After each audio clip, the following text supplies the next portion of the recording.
Today, I want to talk to you about smallholder farmers. There are over 2 billion people in developing countries living on smallholder farms. These farms produce 53% of food globally and over 80% of food that's consumed across sub-Saharan Africa and Asia. Now, I want to draw your attention to an image I'm sure you're all familiar with.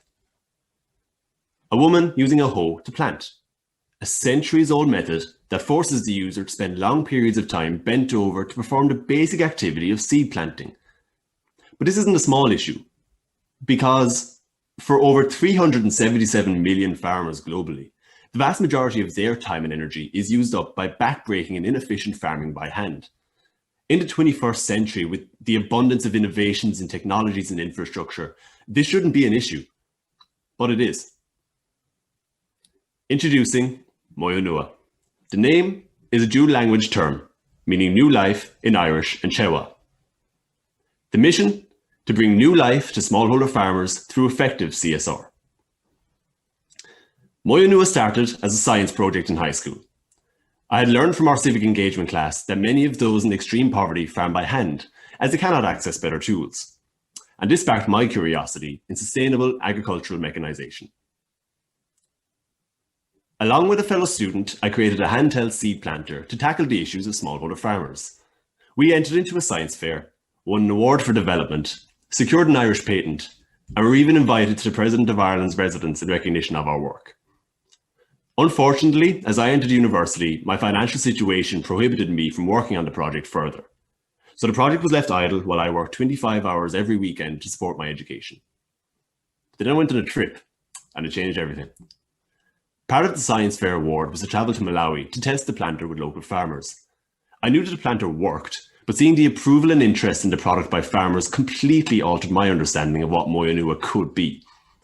What had started as a quest of curiosity suddenly became a very real possibility to make significant change. I came back on a mission to bring Moyo Nua to the people who mattered most. I successfully pitched the idea at a startup competition and used the winnings to buy my colleagues half of the patent. I traveled to Silicon Valley in Mexico with the product through university and even got a feature on Forbes for the innovation. But Moyo Nua was still just an idea. The product was innovative, but costly and difficult to produce in resource-poor communities.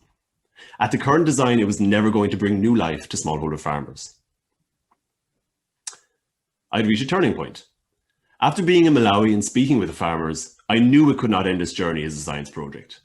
So I had to do two things: redesign the planter and develop a strategy to bring it to market.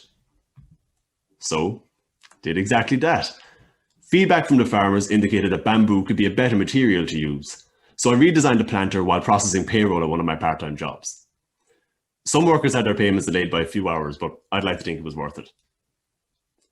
The product is now composed of two parts, which can be fully sourced and produced by blacksmiths without access to technologies. It's much cheaper to produce and a lot lighter and easier to use. Now the planter was redesigned, all that was left to do was to bring the product to market. So I did what any rational student does, and I decided to take a gap year from college. Not quite sure how my parents felt about the decision, considering the whole, financial situation, but it worked out in the long run, so we're here now. With no prior experience in politics or diplomacy, I successfully applied to be Ireland's youth delegate to the United Nations for the duration of my gap year. And it seemed as though I had everything going my way.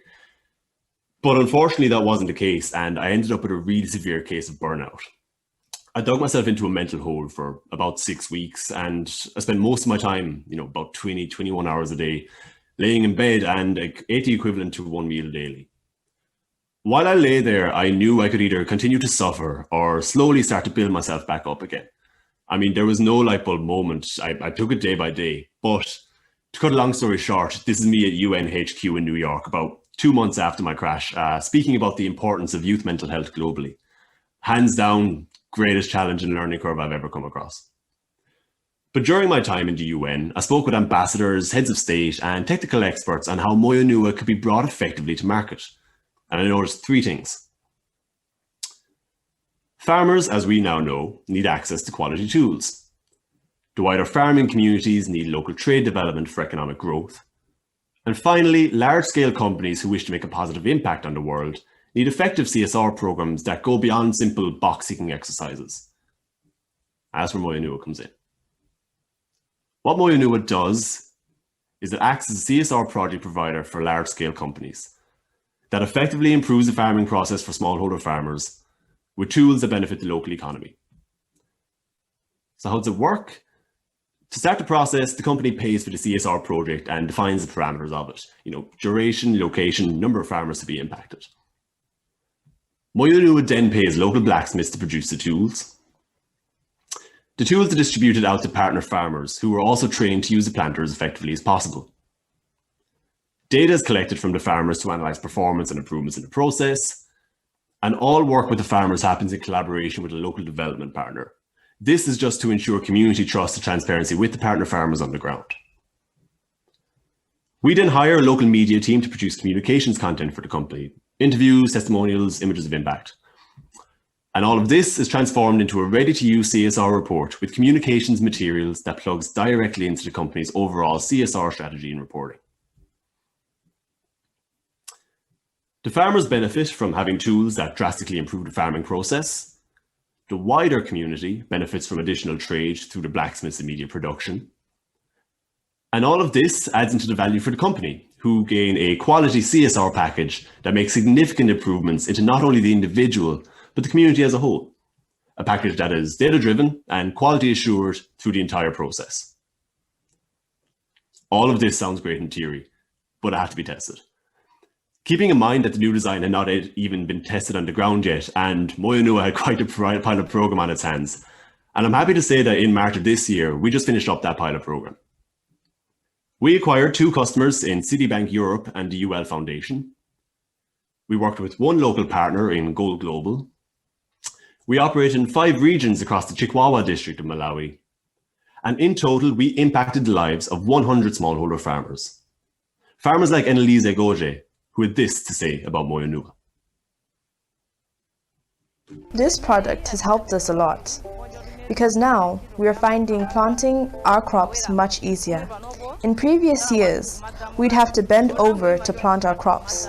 It was a very tiresome job, but now we can just stand and plant as we go. To this organization, I'd like to say thank you. What they've done by creating this product has affected our lives incredibly. And I'd ask that they please do not stop any of the work that they're doing, but continue it.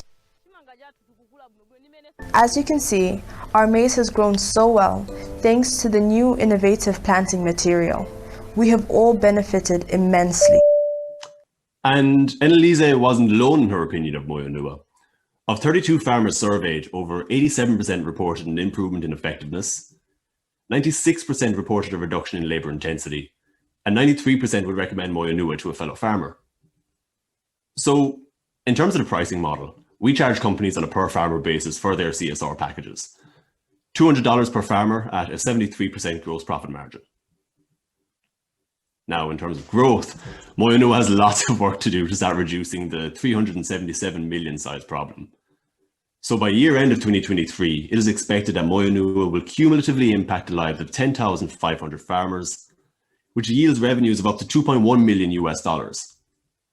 In order to achieve this scale, Moyonua will acquire 3 additional large-scale companies, along with 2 new local partners to expand our horizons as to where we operate. Because to me, the vision of Moyonua is quite straightforward. It's to solve an issue that simply should not exist in modern day society once and for all. Moyonua dreams of a world where backbreaking farming is a thing of the past, where CSR is no longer a buzzword, and where there is new life for smallholder farmers through effective CSR. Thank you. Thank you, Jack. That was fantastic. We will now move to the judges' Q&A. Who would like to go first from our judges? If we could raise a hand.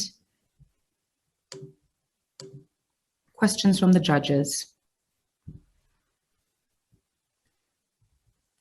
Okay. Yeah. Oh, sorry. Rosemary. All right, cool. Thank you, Jack. That was awesome. And can you tell me what was the most challenging part about, pivoting and having to re-innovate your product when you knew that it wasn't viable to make it? That's actually such a good question. Definitely the hardest part and the most difficult part of pivoting the process was that the vast majority, the overwhelming majority of people, even in my own network and my own circle, did not believe in Moyonua. They thought it was such a waste of time and they couldn't see it. They didn't understand why I was so engaged in a thing called sustainable agricultural mechanization. It made absolutely no sense to anybody else. And then when the initial prototype didn't work, I was like, oh, maybe it doesn't work. Maybe it doesn't make sense. So that's, a lot of doubt came in there. But admittedly, from the time within, from the time over in Malawi and speaking with the farmers themselves, they had painted an absolutely perfect picture as to what needs to be done in order to make those improvements. They saw the value of the concept. They saw the value of the prototype. It was just a matter of making the product more effective and better. And with that, I think you just get steely determination and grit. Stubbornness is probably a good word to use. I try to put that into a positive light as often as I can. But you just have to believe in the vision. And especially, like, it's a prime example of people not believing in it. Sometimes that'll affect your confidence for sure, but you just have to keep going. And definitely now that we have the proof of concept, like if people thought I was crazy before, I'm certainly insane now. So there's no stopping. Awesome. Thank you. Thank you. We had some other hands earlier from other judges. Dr. Susan? First, let me just commend you on your address about the mental health issue piece, because that's definitely been brought to light globally for entrepreneurs and us job creators. My question is, what other potential products or services have you found may be ancillary opportunities within the CSR offerings you have for the corporate partners? Yes, so relevant to the products we actually create for the farmers themselves, is it? Sure, or other things, because once you're giving them the first tool, I'm sure you're seeing many other things that would be helpful for them as they continue. Exactly. Honestly, such a fantastic question, especially about your point on youth mental health and mental health for the entrepreneur. To answer the question about product development, right now our short-term focus and our immediate focus is directly on agricultural tools. The way we've designed the planter is that the metal head that acts as a planter can be easily removed. You don't need a blacksmith, you don't need anything like that. It can be easily removed if the bamboo is damaged or so forth. With that said, we're looking at increasing the product line in terms of creating tools for harvesting, tools for improving the tillage, tools for perhaps implementing fertilizer. Fertilizer is readily available there. In terms of next step, I want Moyonua to be zero waste. Despite our best efforts, there are still some waste in terms of the bamboo, just offcuts and the bamboo leaves. Bamboo offcuts and bamboo itself makes for a far more sustainable charcoal for timber, for heat and for a fuel source than traditional hardwood, which is what is generally used within the same communities that we operate in. And it's also a lot healthier, produces less smoke. So that's slowly our pivot away, or I suppose adding on to the product line beyond strictly agriculture. But as I've said, like the primary focus right now is strictly on agricultural products and tools there to just improve the practice and to improve the process. Okay, if we got another question, Bob. Hi, Jack. Thank you for your patience today. Great job persevering and coming back. I appreciate you talking about mental health because it is important. And, when you get a little older and you look back, you realize how important sleep really is and how sleep deprivation does not bring out the best. We all think when we're young and we're entrepreneurs that it's bringing out the best and it's a badge of honor. It's not. Get your rest. So I'm sounding like a dad right now. But my question for you, what concerns me in your business model is the cost per customer acquisition seems like it would be incredibly high. Are you considering working with NGOs in this space to maybe get larger orders at one time versus trying to find individual farmers one by one? Yes, that's exactly it. And that was a very large component for us testing the pilot program itself. So that's what we've actually done. We collaborate with a local charity partner on the ground, a local development partner. So in the pilot program, we're working with an NGO called Global. And again, that just improves our access to the end user, which is the smallholder farmer. The reason I can say that with such conviction is because we tried going individually to farmers. First of all, it doesn't work. It does work on a one-to-one basis. There's no chance you're going to be able to scale that sort of a business. So it's by working directly with the NGOs on the ground who already have programs in place for this sort of development. So it's something that is still quite intuitive for the organization and for the farmer themselves. It's just a completely new product and completely new process. So yeah, we love NGOs. Thanks, Jack. We've got time for a couple more questions. Kishore? Hi, Jack. Thank you for being associated with agriculture. Our world needs more of it.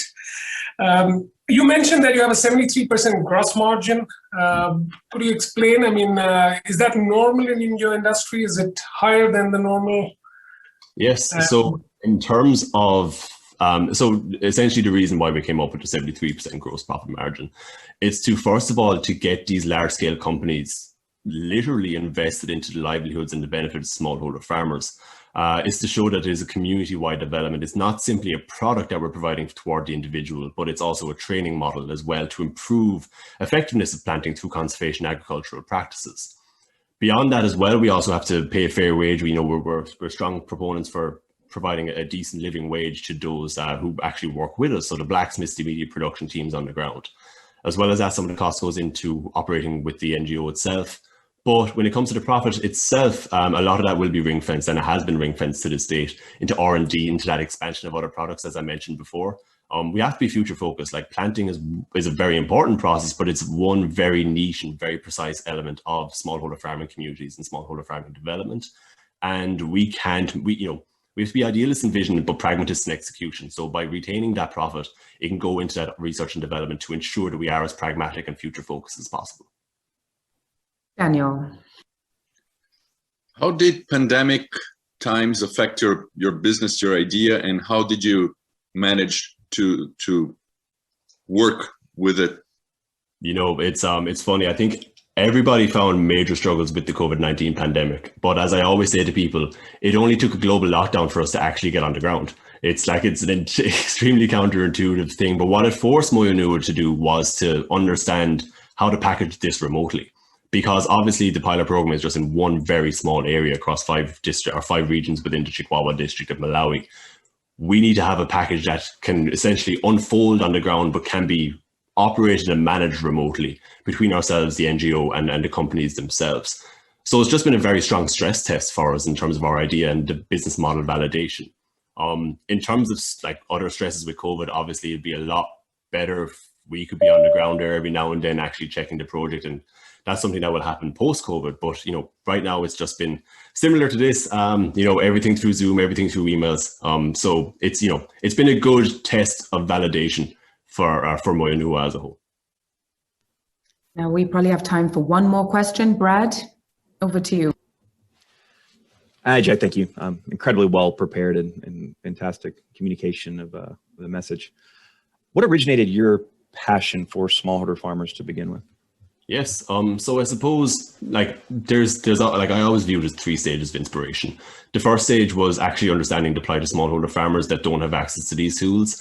This came from watching a documentary when I was in secondary school, or the equivalent to high school, called Living on a Dollar. And quite simply, it followed 3 US teens who travels to Guatemala and works with smallholder farmers on a daily basis. I think, admittedly, the inspiration was starting to wane drastically as I had not been on the ground. But that trip over to Malawi, in collaboration with the Science Fair Award, showed that there was a genuine need for it. So that probably inspired the project to kick off. And then my time within the UN really sparked it as a business idea. I saw the major flaws that were there for no good reason, and people waving flags and talking about the importance of smallholder farming development, but with very little pragmatic and perhaps more private sector inclined progress there. So it's yeah, it's been a triarchy of inspiration along the path. I can see we've got 30 seconds. Has anyone got a really spitfire question that he can answer, that Jack can answer real quick? Anything that's burning on your mind? Yes, Shannon. Hi, Jack. Fantastic presentation. I just am thinking about your resiliency. Just this morning, what happened and the burnout that you had in the past. What lessons did you learn and take away from your last burnout experience that will prevent you from getting to that stage again? In the interest Answer in a word. Those words. Definitely confidence, resilience, understanding the importance of time and leaving that time for myself.